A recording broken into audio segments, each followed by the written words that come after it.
සාදු සාදු සාදු නමස්කාර වේවා බුදුරුවනට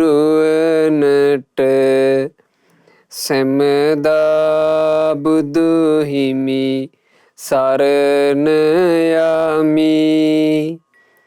නමස්කාර වේවා ධම්රුවනට සැමදා සදහම් සරණ යමි. නමස්කාර වේවා සංඝරුවනට සැමදා මහා සංඝ සරණ යමි.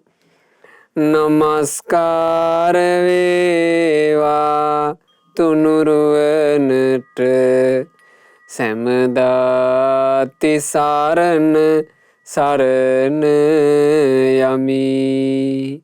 සාදු සාදු සාදු. අප හැම දිනාගේ කල්යාණ මිත්‍ර ගුරුදේවෝත්තම පරම පූජනීය පින්වත් ලොකු ස්වාමීන් වහන්සේට අපගේ වන්දනාව වේවා. සාදු සාදු සාදු. පූජනීය ගරුතර මහා සංඝරත්නයන් අවසරයි.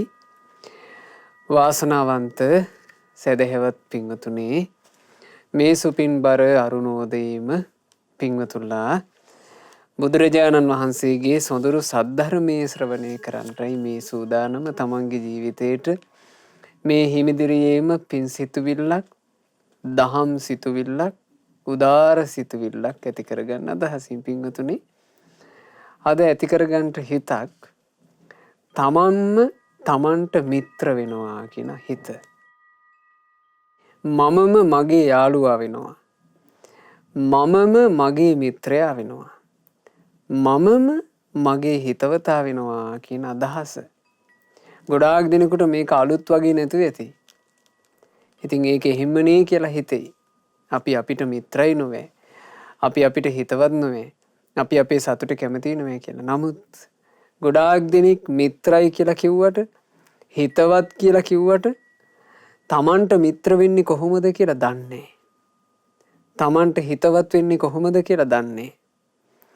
තමන්ට තමන් හිතවත් නම් ජීවිතේ වටිනාකොට රැකගත යුත්තේ මොකක්ද කියලා දන්නේ. ඒ නිසා අද ඉගෙන ගන්න ලැබෙන්නේ මොකක්ද? තමන්ට තමන්ම මිත්‍රයෙක් වෙන හැටි.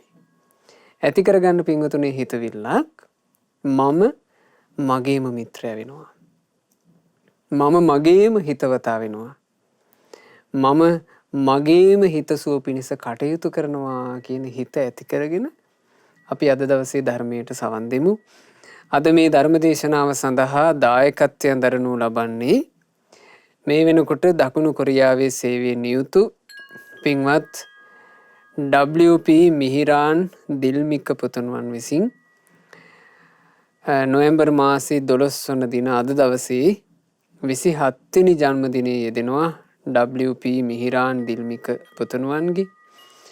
ඒ පුතුණුවන්ට නිදුක් නිරෝග සුවය පිණිසත්, දීර්ඝායුෂ සම්පන්නිය පිණිසත් රත්නත්‍රයේ ආශිර්වාදයෙන් කරන සියලු කටයුතු ਸਰව ප්‍රකාරයෙන් සාර්ථක වීම පිණිසත් මේ පින් හේතු වේවා කියන අදහසිනුයි අද දවසේ ධර්ම දානය සිද්ධ කරන්නේ.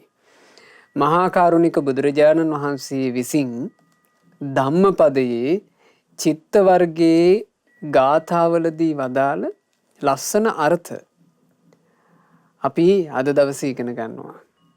ධම්මපදයේ චිත්ත වර්ගයේ 8 වෙනි, 9 වෙනි, 10 වෙනි සහ 11 වෙනි ගාථා.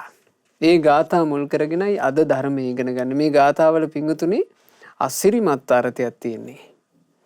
බුදුරජාණන් වහන්සේ දේශනා කළ කුම්භූපමං කායමිමං විදිත්වා. මේ ජීවිතේ ශරීරය ගැන, කය ගැන තේරුම් ගන්න ඕන කිව්වා. වහා සිඳී බිඳී යන මැටි කලයක් වගේ කියලා. නමුත් නගරූපමං චිත්ත මිදන් ටපෙත්වා. හොඳට ආරක්ෂා සංවිධානය කරපු නගරයක් වගේ සිත කියන එක රැක ගන්න ඕන කිව්වා. ජීවිතේ පිංගුතුනේ සිත කය කියලා දෙකක් තියෙනවානේ. ඔය සිත කය කියන දෙකෙන් බුදුරජාණන් වහන්සේ කය කියන එකට දුන්නේ හරියට මැටි වළඳ වගේ කිව්වා. හැබැයි හිත කියන එක හොඳට ආරක්ෂා සංවිධානය කරලා රැක ගන්න ඕන කිව්වා. බලන්න මේ ධර්මයේ කියා දෙන කතාව. සාමාන්‍ය සමාජයේ හිතටද තැන දෙන්නේ. සාමාන්‍ය සමාජයේ තැන දෙන්නේ කයටනේ. කයට මේ කෑම දමාපන් කියනවා. කය මේ සැරසිල්ලෙන් සරසවාපන් කියනවා. මේ ව්‍යායාම කරලා කය හොඳට හැඩ කරගනින් කියනවා. සාමාන්‍යයෙන් හොඳ සිරිත් විරිත් මොනවාද කියලා ඇහුවොත් එහෙම හොඳ සිරිත් විරිත් විදිහට අපි දන්නේ සබන්දා අත් සේදීම, දවසට 3 වතාවක් දත් මැදීම මේ වගේ දේවල් නේද? ඔව්වා තමයි හොඳ සිරිත් කියලා අපි දන්නේ. ඒකත් කයට. කය කියන එක ගැන භාග්‍යතුන් වහන්සේ වදාළේ මැටි වළඳ වගේ. මැටි වළඳේ ස්වභාවය මොකද්ද? කොච්චර රැක්කත්, කොච්චර වටිනවා වුණත් මැටි වළඳ බිඳෙනවා. මැටි වළඳ බිඳෙන ස්වභාවය කෙලවර කරගෙන තියෙනවා. බිඳෙන එක නවත්තන්න බෑ.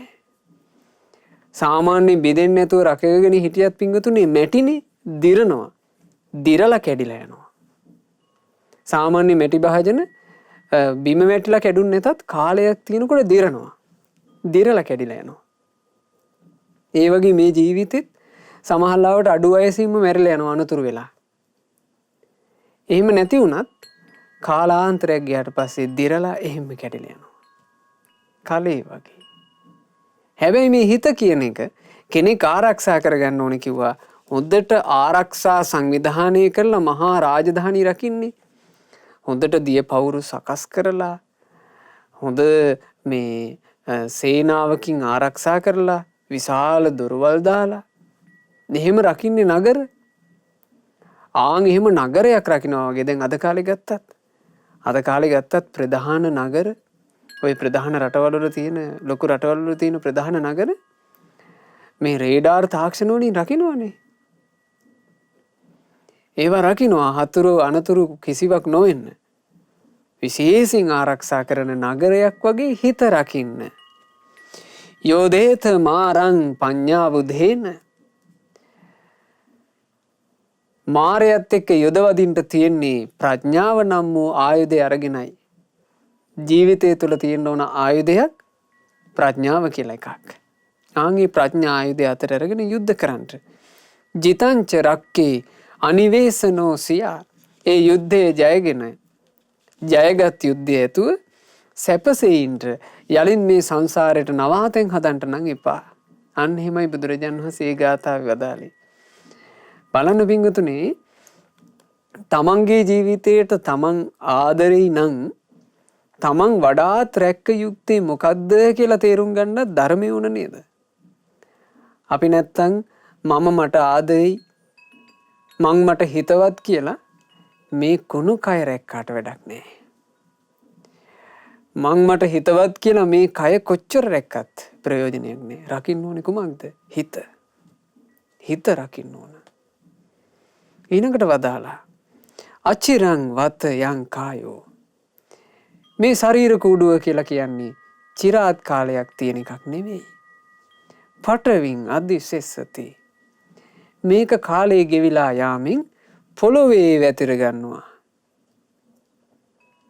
කාලේ ගෙවිලා ගියාට පස්සේ මේ කුණු කය පොළොවේ වැතිර ගන්නවා. ඒ කියන්නේ මැරිලා යනවා. මලාට පස්සේ ඉතින් එක්ක මේක පුච්චනවා. එක්ක මේක සත්තු කනවා. එක්ක මේක වල දානවා. මේකට මේ කිසිම වටිනාකමක් ලැබෙන්නේ නැහැ මරුණාට පස්සේ. මරුණාට පස්සේ වටිනාකම් දෙන්නේ මේ රටවල් වල තියෙන ක්‍රමත් එක්කනේ. මරුණාට පස්සේ ඉම්බාම් කරන්න මෙච්චර ගාණක් යනවා, පෙට්ටියට මෙච්චර ගාණක්, මල ගෙදෙට්ට මෙච්චර ගාණක්, දෙපැත්තේ තියෙන ඇද්දල වලට මෙච්චර ගාණක්. ඉතින් මේවා අපි හදාගත්ත ඒවා.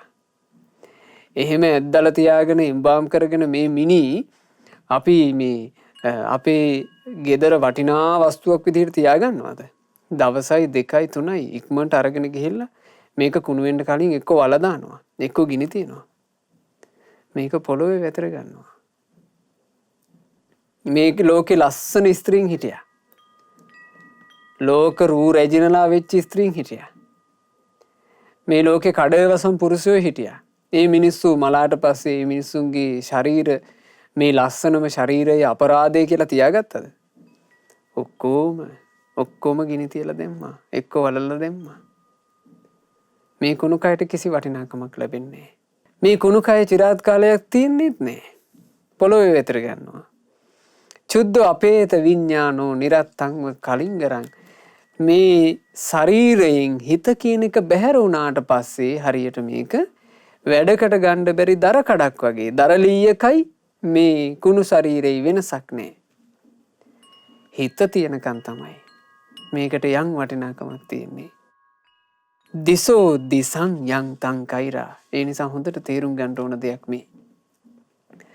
ද්වේෂ කරන තැනැත්තෙක් තවත් ද්වේෂ කරන තැනැත්තෙකුට ද්වේෂයෙන් කටයුතු කරනවාට වඩා වේරීවා පන වේරිනං වෛරක්කාරයෙක් තවත් වෛරක්කාරයෙකුට වෛරකම් කරනවාට වඩා මිච්ඡා පනිහිතං චිත්තං තමන්ගේ හිත වරදවා ගත්තොත් තමන් හිතන ක්‍රමේ වරද්ද ගත්තොත් තමන්ගේ හිත වැරදි අදහසක පිහිටුවා ගත්තොත් පාපියෝ නම් තතෝ කරේ ඒ හිත විතින් තමන්ගේ ජීවිතේ පාපී ජීවිතයක් බවට පත් කරනවා. ඒ හිත විසින් තමන්ව විපතේ හෙලනවා. එහෙනම් මේ හිත මුල් කරගෙන පින්වතුනි අපි කටයුතු කරනකොට අපි හරියට හිත හැසිරුවේ නැත්තම් අපේ හතුරා බවට අපිම පත් වෙනවා. මේ හිත විසින්මයි අපිට හතුරුකම කරන්නේ. ආන්න ඒ නිසා මේ ගැන මේ විස්තරේ අපිට හරීම වටිනවා. අපේ ජීවිතේ අපි කොහොමද රැකගත යුත්තේ? අපේ ජීවිතේ අපි කොහොමද ආරක්ෂා කරගත යුත්තේ කියන එක. බුදුරජාණන් වහන්සේ වැඩ ඉන්න කාලේ පින්වතුනි එක භික්ෂුන් වහන්සේලා පිරිසක් භාවනා කිරීම පිණිස එක වනාන්තරයකට වැඩම කළා. ওই වනාන්තරයට වැඩලා මේ ස්වාමීන් වහන්සේලා බොහොම සිල්වත් භික්ෂුන් වහන්සේලා භාවනා කරන්න පටන් ගත්තා. භාවනා කරන්න පටන්ගෙන ඒ වනාන්තරේ හොඳයි කියලා හිතුණා. ඊට පස්සේ මේ ස්වාමීන් වහන්සේලා තීරණයකට ආවා ආයස්මතුනි මේ වනාන්තරේ බොහෝම හොඳ එකක්. ඒ හින්දා අපි 509ම මේ වනාන්තරේ වස් එළඹෙමු. එතකොට මෙතන භික්ෂුන් කී නමක්ද? 509ක්. පොඩ්ඩක් නෙමෙයි. භික්ෂුන් 509ක් වනාන්තරයක වැඩ වාසය කරනවා කියලා කියන්නේ ඒ වනාන්තරේ සෑහෙන භූමි භාගයක් වැහෙනවනේ භික්ෂුන්ගේ. අපි වස් එළඹෙමු කියලා කල්පනා කළා. මේ කතිකාවතත් එක්ක අර වනාන්තරයේ ස්වභාවය සම්පූර්ණයෙන් වෙනස් වුණා. දැන් මේ භික්ෂුන් වහන්සේලාට සුවසේ වනාන්තරේ ඉන්න විදිහක් ඇත්තේම නැහැ. අසූචි ගඳ එනවා වනාන්තරේ. ජරා අසූචි ගඳක් එනවා. කිසි සුව පහසුවක් නැහැ. ඊළඟට භික්ෂුන් වහන්සේලා සක්මන් කර කර ඉද්දි එක එක പ്രേත භූත රූප මෙවි මෙවි පේනවා. බය වෙනවා. භාවනා කර කර ඉද්දි කවුරු හරි ඇවිල්ලා ඇඟෙන් ඇල්ලුවා වගේ දැනෙනවා. රෑ සැතපෙද්දි බෙල්ල මිරිකනවා පේනවා. දැන් නොඑක් নানা ප්‍රකාර දේවල් හින්දා භික්ෂුන් වහන්සේලාට භාවනාව කරගන්න බැරුව ගියා. වස් වෙන වෙලා නිසා ආවාසය දාලා යන්න විදිහකුත් නැහැ.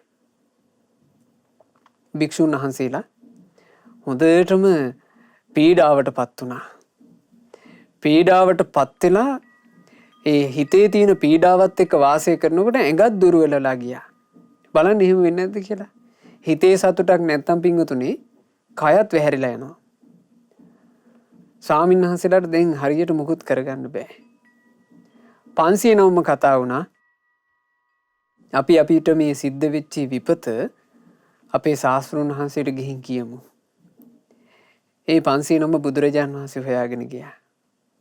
භාග්‍යතුන් වහන්සේට කියනවා අනේ ස්වාමීනි භාග්‍යතුන් වහන්සේ හරි ලස්සන රුක්සෙව නැති වනාන්තරයක අපි භාවනා කරන්න ගියේ. අයියෝ ස්වාමීනි භාවනා කරන්නෙමු කියලා සූදානම් වුණාට අපිට කරගන්න බැරුව ගියා. හිතපු නැති පීඩා ආවනේ. ස්වාමීනි වනාන්තරේ හරි මූසල වුණා. ඊළඟට හැමතිස්සෙම ගඳ එන්න පටන් ගත්තා. නොයෙක් යක්ෂ ප්‍රේත භූත රූප පේන්න ගත්තා. බෙල්ල මිරිකන්න පටන් ගත්තා. ස්වාමීනි අපිට කටයුතු කරගන්න බැරුව ගියා. එතකොට බුදුරජාණන් වහන්සේ තමයි වදාළේ කාරණේ. මහණෙනි ඔබට බය වෙන්න අමනුස්ස කොට්ටාසයක් භයානක අමනුස්ස කොට්ටාසයක් ඔතන නෑ කිව්වා. මහණෙනි ඔතන සිද්ධ වුණේ මෙහෙම එකක්. ඔබ මේ වනාන්තරයට යනකොට ඔබේ තියෙන සිල් ගුණයට, ඔබේ තියෙන සිල් තෙදට, ඔබේ තියෙන සීලේ බලයට දෙවිවරුන්ට, රුක්ෂ දෙවිවරුන්ට ගස් උඩ ඉන්න බැරුව ගියා. ඒ දෙවිවරු ගස් වලින් බිමට බැස්සා. තමන්ගේ විමාන අත්හැරියා. මේ භික්ෂුන් වහන්සේලාට එක දවසක් ඉඳලා මෙහෙන් යන්නේ නැතයි කියලා දෙවිවරු ඉවසගෙන හිටියා. නමුත් ඔබ තීරණය කළා වස්තුම් මාසේ මෙහි ඉන්න ඕන කියලා. එතකොට දෙවිවරුන්ට කේන්ති ගියා. කිපුණ හිතින් දෙවිවරු කටයුතු කරන්න පටන් ගත්තා. එතකොට බලන්න ශරීරේ දිව්‍ය කියලා නෑ. හිත අවුල් නම්. හිත අවුල් නම් ප්‍රශ්න හට ගන්නවා. ශරීරයේ දෙවිවරු. හැබැයි දෙවිවරුන්ගේ මේ දිව්‍ය ශරීර තියන අයගේත් හිතට ආවා ද්වේෂය. හිතට ආවා කේන්තිය. මේ භික්ෂූන් පැමිණිලා අපිට අපේ නිවස් නැති කළා. අපිට අපේ විමාන නැති කළා. එහෙම හිතක් උපන්න දෙවිවරුන්ට. දැන් දෙවිවරු එතකොට මේ කරගෙන තියෙන්නේ පිනක්ද? මහා බරපතල පාප කර්මයක් භික්ෂූන්ට සුවසේ භාවනා කරගන්න තියෙන අවස්ථාව අර දෙවිවරු අහිමි කළා. දෙවිවරු පීඩා කළා. නොයෙක් බියජන කර්මණු පෙන්නලා භික්ෂූන්ව එලව ගන්න හැදුවා. තර බුදුරජාන් වහන්සේ දේශනා කළා මහණෙනි ඔබ මේ හිතම රකින්න. ඔබ ඒ වනාන්තරයට ගිහිල්ලා මහණෙනි ඒ වනාන්තරයේම භාවනාව පටන් ගන්න. ඒ වනාන්තරයේ ඔබ විශේෂයෙන් භාවනාව කරන්නට මෛත්‍රී භාවනාව. සියලු සත්වයෝ වෛර නැත්තෝ වෙත්වා, තරහා නැත්තෝ වෙත්වා, ඊර්ෂ්‍යා නැත්තෝ වෙත්වා, දුක් පීඩා නැත්තෝ වෙත්වා, සුවසේ ජීවත් වෙත්වා, ශාන්ත සුවයට පත්වෙත්වා කියලා මෙත්සිත වඩන්න කිව්වා. හිතේ සුන්දර දෙයක් පිහිටුව ගන්න කිව්වා. බාහිරින් කොච්චර බැට කෑවත් හිතේ සුන්දර දේ තියාගෙන ඉන්න කිව්වා. මහණෙනි නිතර එකතු වෙලා මෛත්‍රිය සජ්ජායනා කරන්න කිව්වා. කරණීය මෙත්ත සූත්‍රයේ පිරිතක් විදියට සජ්ජායනා කරන්න කිව්වා. එතකොට මේ භික්ෂුන් වහන්සේලා බුදුරජාණන් වහන්සේගේ අවවාදය හිම්ම පිළිගත්තා. පිළි අරගෙන පිංගුතුනේ භාග්‍යතුන් වහන්සේගේ ආශිර්වාදයත් සහිතව යලි වඩිනවා වනාන්තරයට. ඒ වනාන්තරයට වැඩම කරලා මෛත්‍රී භාවනාව කරන්න පටන් ගත්තා. බලන්න මේ හිතක් සුන්දර වෙනකොට, හිතක් ලස්සන වෙනකොට ඒක බාහිරයට දැනෙන හැටි. භික්ෂුන් වහන්සේලා 509 මෛත්‍රිය කරනකොට අර දෙවිවරුන්ගේ ජීවිතවලට, දෙවිවරුන්ගේ හිත්වලට මහා සිසිලසක් දැනෙන්න ගත්තා. දෙවිවරුන්ට මේ භික්ෂුන් වහන්සේලා දිහා කේන්තියෙන් බලන්න බැරුව ගියා. ඒ දෙවිවරුන්ට දැන් මේ භික්ෂුන් වහන්සේලා ඉන්න එක සැපයි. අනේ උන්වහන්සේලා කොච්චර අහිංසකයිද? උන්වහන්සේලා අපි ගැනත් හිතනවා අනේ මේ අයගේ වෛරය නැති වෙත්වා. අනේ මේ අයත් තරහා නැති වෙත්වා. මේ අයට ඊර්ෂ්‍යා නොහිතෙත්වා. මේ අය දුකක් පීඩාවක් නැතුව සිටිත්වා. දෙවිවරු කතා වුණා. දෙවිවරු රැස්වීමක් හදාගෙන කතා වුණා. මේ භික්ෂුන් වහන්සේලා මේ වනයේ ඉන්න එක අපිටත් හොඳයි. අපි මේ භික්ෂුන් වහන්සේලාට උපස්ථාන කරගෙන පින් කරගනිමු. අපි මේ භික්ෂුන් වහන්සේලා උදෙසා කැපකිරීමක් කරමු. අපේ විමාන අත්හැරලා භික්ෂුන්ට උවටැන් කරමු. දෙවිවරු විමාන අත්හැරලා භික්ෂුන්ට උපස්ථාන කරන්න පටන් ගත්තා. දෙවිවරුන්ගේ උපස්ථාන ලැබෙනකොට, දෙවිවරුන්ගේ උපස්ථාන කියලා කියන්නේ මොනවද? අර වනාන්තරයේ මිහිරි සුවඳ පැතිරෙන්න පටන් ගත්තා. බියජන කර්මණු ඔක්කොම නැතුව ගියා. මූසල ගතිය නැතුව ගියා. භික්ෂුන් වහන්සේලාට වතපිළිවෙත උනත් මහන්සි වෙලා කරන්න ඕන උන්නේ. උදේ අවදි වෙනකොට මේ භූමිය සම්පූර්ණයෙන් එමදලා. හරි ලස්සනයි පිළිවෙලයි. ඊළඟට භික්ෂූන් පිණ්ඩපාතේ වැඩම කරලා එනකොට පෙන් භාජනවල පෙන් පිරීලා. දෙවිවරුන්ගේ උපස්ථාන. ඉතින් භික්ෂුන් වහන්සේලා සුවසේ භාවනා කරගෙන රහතන් වහන්සේලා බවට පත් වුණා ඊටාම නොබෝ කලකින්. ආන්නේ මොහොතේ තමයි භාග්‍යතුන් වහන්සේ මේ අර්ථය වදාළේ ජීවිතය සම්බන්ධයෙන්. මේ කියවෙන්නේ පින්වතුනේ මේ සඳහන් වෙන්නේ පින්වතුනේ ධම්මපදයේ චිත්ත වර්ගයේ 8 වෙනි ගාථා රත්නය බුදුරජාණන් වහන්සේ වදාළ මේ ලස්සන ගාථාව අපි එකටම සජ්ජායනා කරමු. පින්වතුන්ලාටත් තිරේ දර්ශනය වේවි. පින්වතුනුත් මාත් සමගම මිහිරට මේ ගාථාව සජ්ජායනා කරන්න.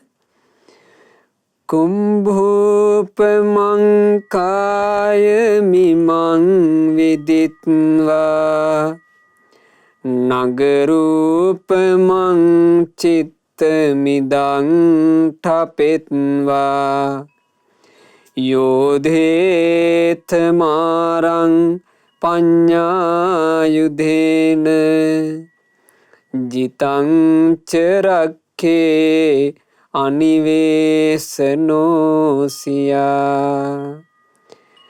දැකිය යුතුයමය මේ කය බිඳී යන වලදක් ලෙස සුරැකිය යුතුය මේ සිත හොඳින් රකිනා නගරයක් ලෙස ප්‍රඥාව නොමැති අවිගෙන පහර දිය යුතු මාරයාට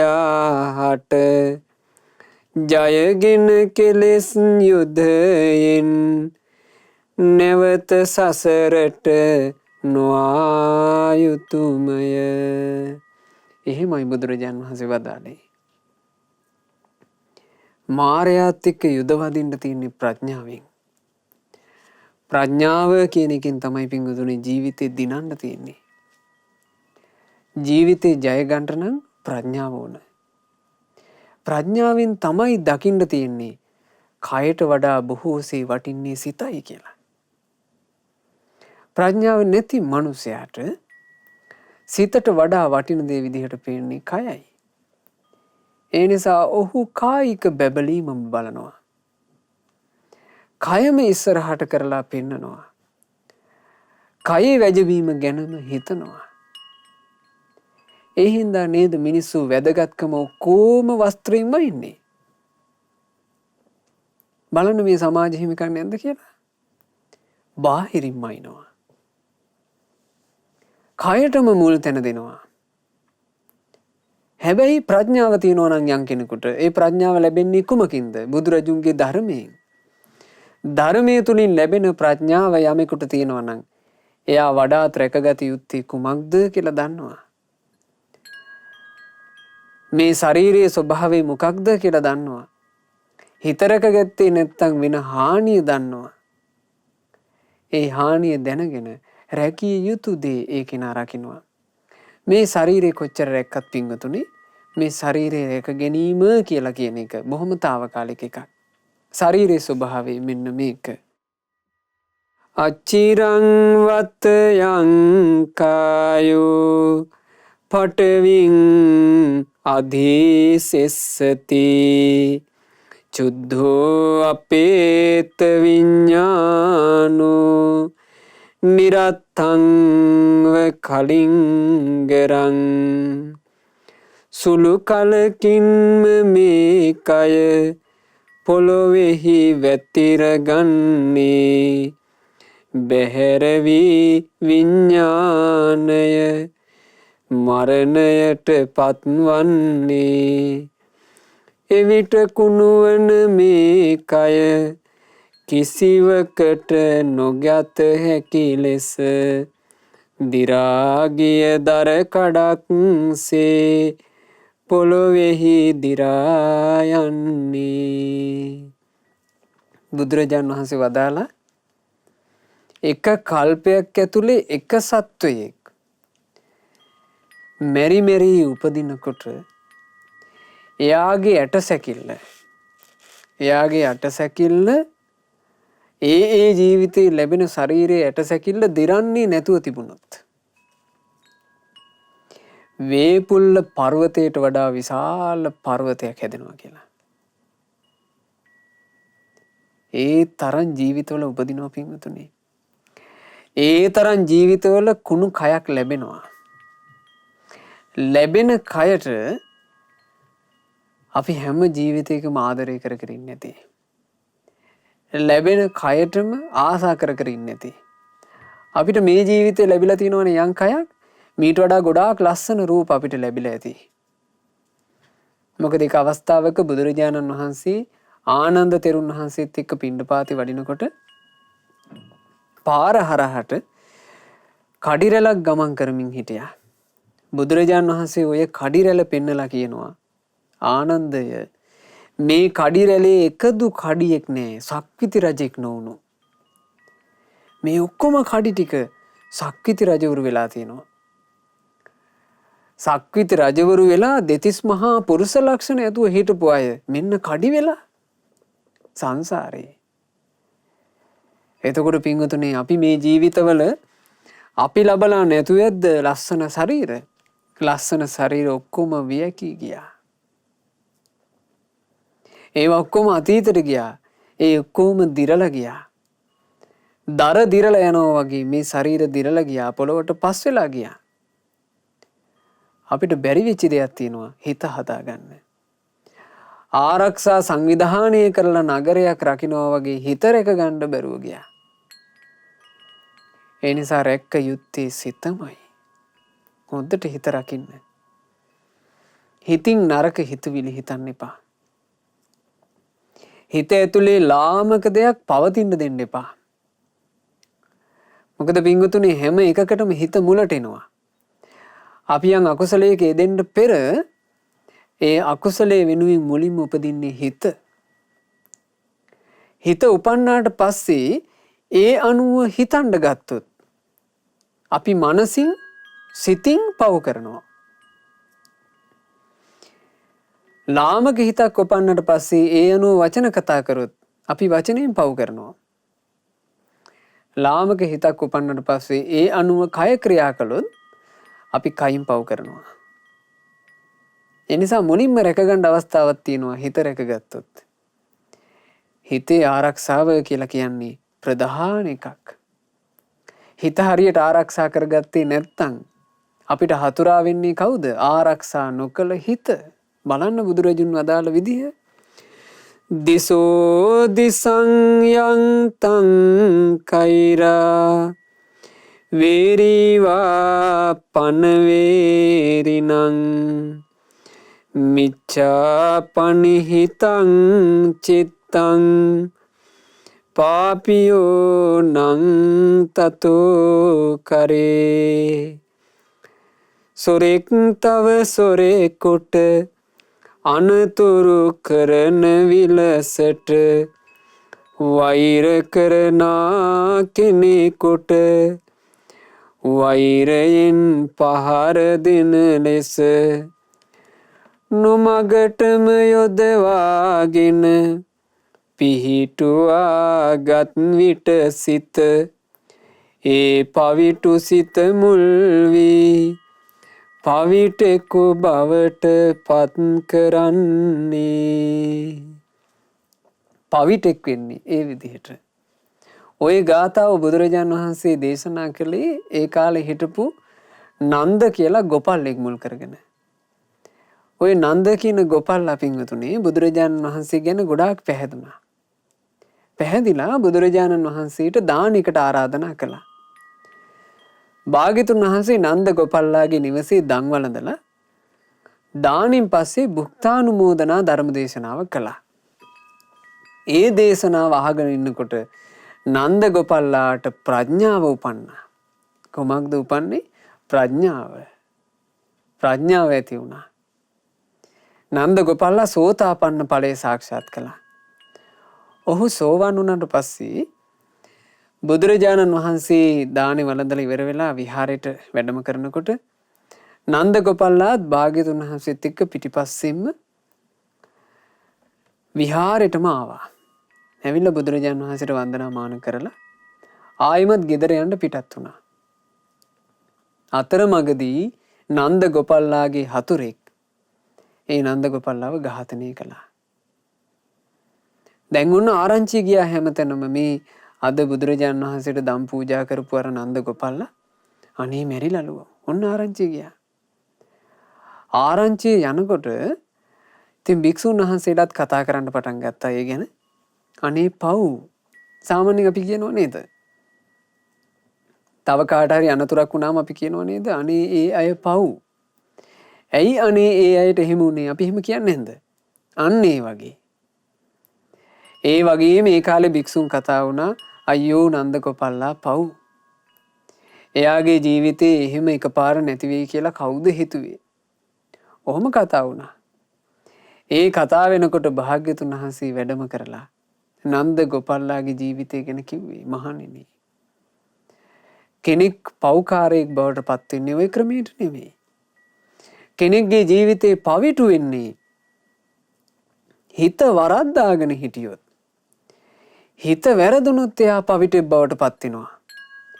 නමුත් නන්ද කියලා කියන්නේ සෝතාපන්න ඵලයේ සාක්ෂාත් කරලා හිටපු ශ්‍රාවකයෙක්. ඔහුගේ කයට හානි වුණාට ඔහු මේ වෙනකොට දෙව්ලොව කිව්වා.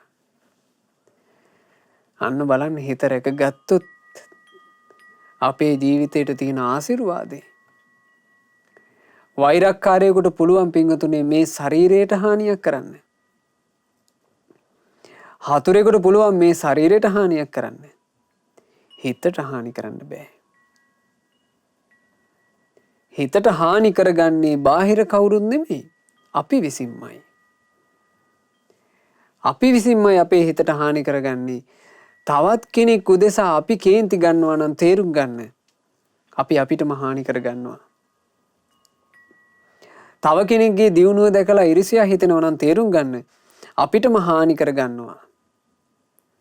තවත් කෙනෙක් එක්ක එකට එක කරන්න හිතනවා නම් තේරුම් ගන්න. අපිටම හානි කරගන්නවා. හිත සරාගී වෙලා තියෙනකොට තේරුම් ගන්න අපිටම හානි කරගන්නවා. මේ විදිහට හිතේ ලාමක අකුසල් පවත්වනවා නම් ඒක තමයි හතුරුකම. මේ ශරීරය රැකගෙන හිටියා කියලා අවුරුදු 60 70කට 80කට වඩා මේක රකින්න බෑ. මේක කොහොමත් වෙනස් වෙනවා. මැටි වළඳ දිරනවා වගේ මේක දිරලා යනවා. එහෙව් ශරීරයක් දරාගෙන අපි පින්වතුනේ මොහොතක් පාසා උත්සාහ කරන්න ඕන හිත රකින්නමයි. හිත හොඳට රැකගත්තොත් අපි ජීවිතේට රැකවරණේ හදාගත්තා. හිත රැක ගන්නවා කියන කාරණේ හැබැයි පෞද්ගලිකයි. ඒක Tamanට පෞද්ගලික එකක්. කවුරුත් පැමිණිලා අපේ හිත රැකලා දෙන්නේ. අපි විසින්ම අපේ හිත රකින්න ඕන. අපි විසින්ම අපේ හිත ආරක්ෂා කරගත්තොත් ඒ හිතේ රැකවරණේ උදෙසා අපි කැප වුණොත් ඒ තුලින්මයි අපි ශ්‍රේෂ්ඨ වෙන්නේ. ඒ තුලින්මයි අපේ ජීවිතේට යහපත හදාගන්න පුළුවන්කම ලැබෙන්නේ. ඒකට ඔය හොඳ උදාහරණ සිද්ධියක් බුද්ධ කාලයේ සිද්ධ වුණා පින්වතුනි. මේ මනුස්ස ඉතිහාසයේ එහෙම සිදුවීමක් අපිට වෙනත් අහන්න ලැබෙන්නේ. ඒක හරි පුදුම සහගත සිද්ධියක්. ඇත්තටම සෝචනීය සිද්ධියක්. ඒ කාලේ හිටපු සිටුවරයෙකුට උනේ. ඒ සිටුතුමාගේ නම සෝරෙය්‍ය. ඔය සෝරෙය්‍ය කියන සිටුවරයා දවසක් දියණයම පිණිස ගඟට යමින් හිටියා. දියණාන්ට ගඟට යමින් ඉද්දී පාරේ වැඩම කළා මහා කච්චාන මහරහතන් වහන්සේ.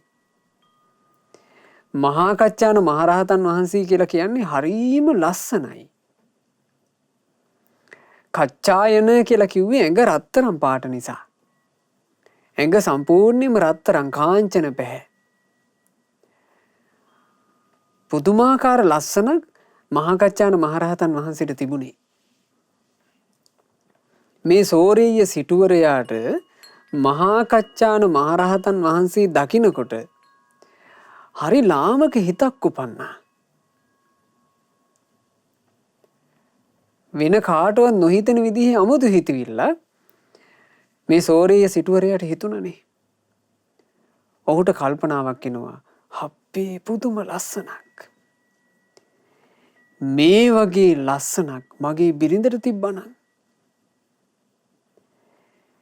එහෙම නැත්තම් මේ වගේ ලස්සන කෙනෙක් මගේ බිරිඳ වුණා නම් අපේ තියෙන ලස්සන කියලා අර ශරීරය ගැන බලවත් සරාගී ලෝභයකින් බැලුවා. ඒ ඔස්සේම කල්පනා කර කර කච්චාන මහරහතන් වහන්සේ වඩින දිහා බලාගෙන හිටියා. ඒ බලාගෙන ඉන්නකොට බලන්න මේ හිතක් විසින් අපට කරන අනතුර. සෝරිය සිටුවරයාට දැනුණා මොකද්ද වෙනසක් Tamanට වෙනවා. මහා කච්චාන මහරහතන් වහන්සේ නොපෙනී යනකොට සෝරිය සිටුවරයා සම්පූර්ණයෙන්ම වෙනස් වුණා. පුරුෂ ලක්ෂණ සියල්ල නැතුව ගියා. ස්ත්‍රියක් බවට පත් වුණා. එක මොහොතකින් මේ පරිවර්තනය සිද්ධ වුණේ. කොච්චර කම්පනයක් හටගන්න ඇද්ද? එක මොහොතකින් සම්පූර්ණ පරිවර්තනයක් සිද්ධ වුණා. මුළු ශරීරෙම වෙනස් වුණා. දරා ගන්න බෑ දැන් හිතට. කරන්නේ මොකක්ද කියලා හිතා ගන්න බෑ. කවුරුත් දකින්න කලින් ඒ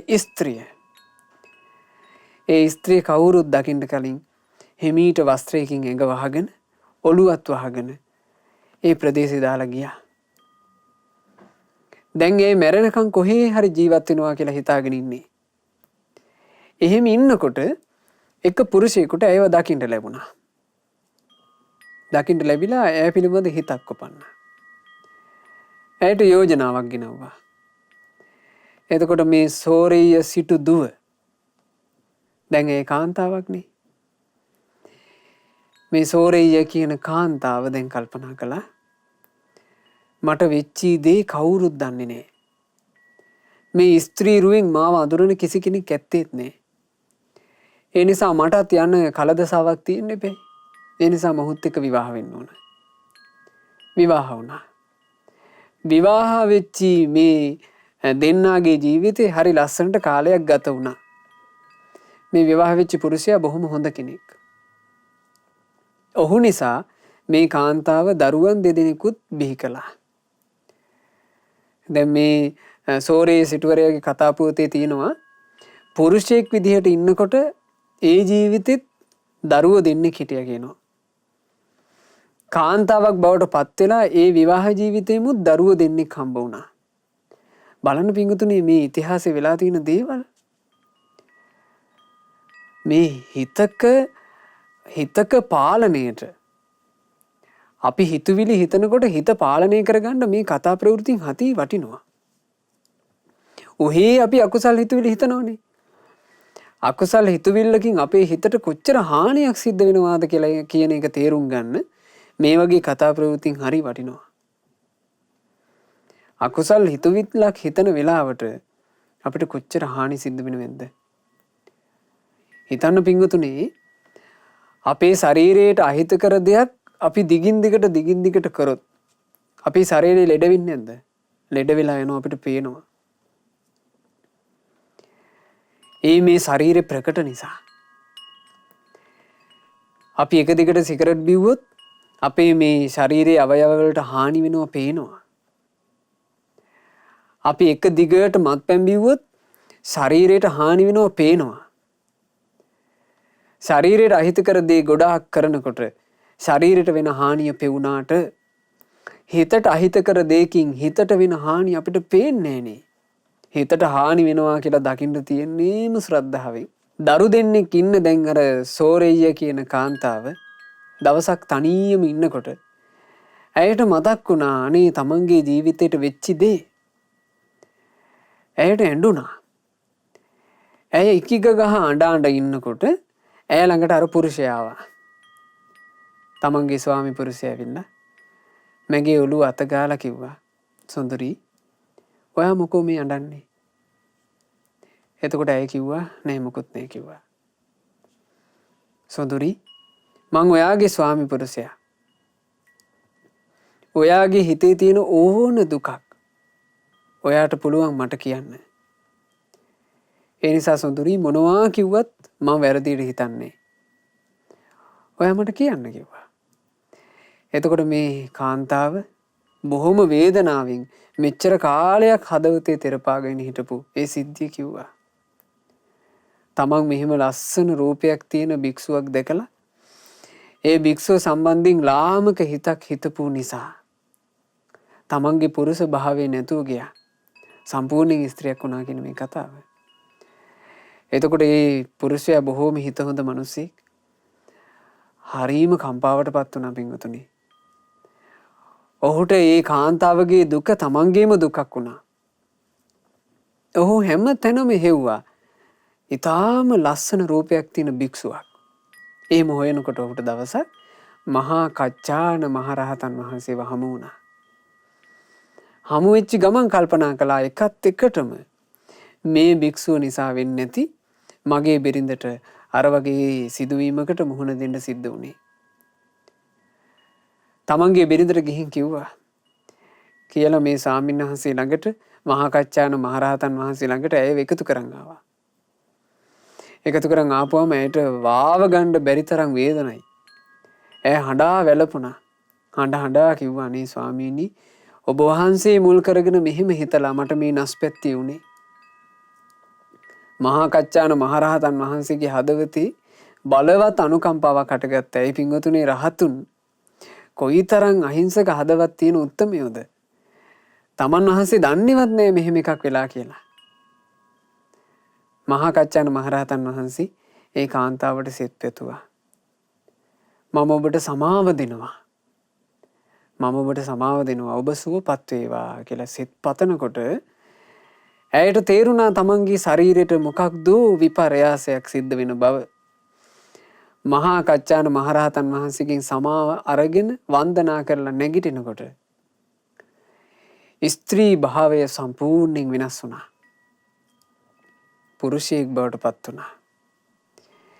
එතකොට මේ ජීවිතේට සිද්ධ වෙච්ච විපර්යාසය සෝරේය සිටුවරයාට දරා ගන්න බැරුව ගියා. සෝරේය සිටුවරයා ඉල්ලා හිටිනවා ස්වාමීනි මට ආයිමත් මේ ලාමක වූ ජීවිතේ එපා.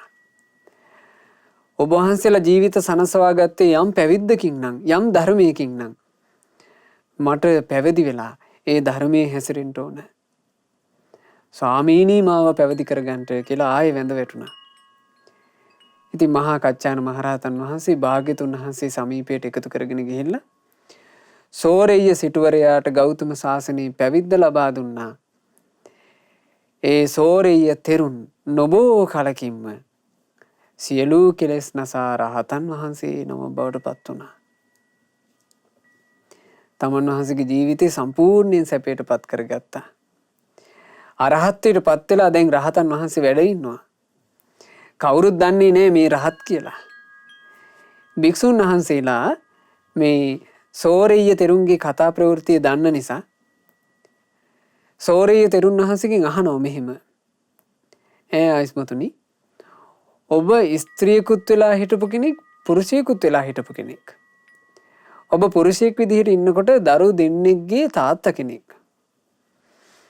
ඔබ ස්ත්‍රියක් වෙලා ඉන්නකොට දරු දෙන්නෙක්ගේ අම්මා කෙනෙක්.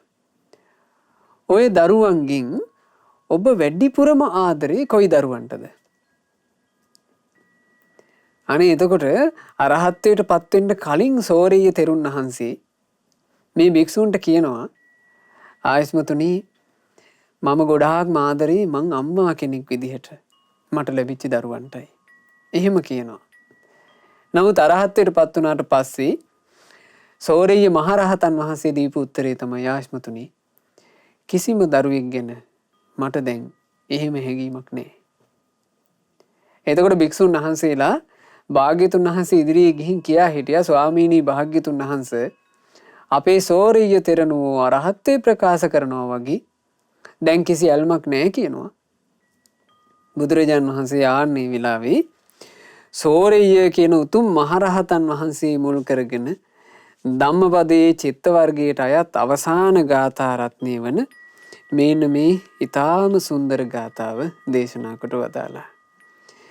නතං මාතා පිතා කෛරා අඤ්ඤේවා පිච ඥාතකා සම්මාපනිහිතං චිත්තං සෙය්‍යසෝනං තතෝ කරේ නොහැක කිසිවිට මව්පියන් හට තම සිතෙහි ගුණ දම් වඩන්නට එලෙසින්ම නෑයින්ද කිසිවිට නොඑති තම සිත සුරැක දෙන්නට දහම තුල පිහිටුවාගෙන සිත මනාකොට පුහුණුව ලබන විට ගුණ පිරුණුවේ සිත තුලින් නොහු ලොවෙහි උතුමෙකු බවට පත්වේ. මේක මව් කරලා දෙන එක නෙවෙයි. පියා කරලා දෙන එකකුත් නෙවෙයි. වෙනියම් හෝ නෑයෙක් හිතවෙතෙක් කරලා දෙන එකකුත් නෙවෙයි. ඒ කුමක්ද? තමන්ගේ හිතේ ගුණධර්ම පිහිටුවීම. තමන්ගේ ජීවිතයේ ගුණවත් කිරීම. තමා තුළ ගුණධර්ම ඉපදවීම. ඒක බාහිර කවුරුත් කරලා දෙන්නේ.